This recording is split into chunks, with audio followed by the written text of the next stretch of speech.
Have you ever wondered how workers handle large trees? Let's take a closer look at their process.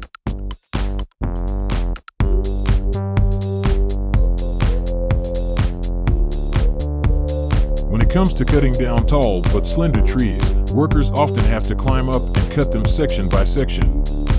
This is because if they were to just cut at the base, like with larger trees, it's difficult to predict which way the tree will fall due to the longer and narrower trunk.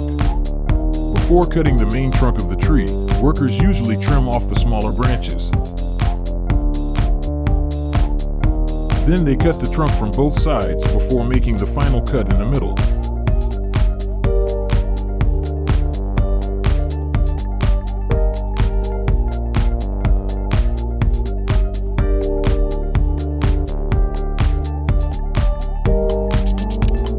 This method ensures a controlled fall. After the tree trunk is brought down, it can be processed based on its intended use. For instance, if the wood is meant for burning, workers will use large log splitters for bigger trees and smaller ones for smaller trunks. If the wood is intended for paper production, a more manual process might be employed.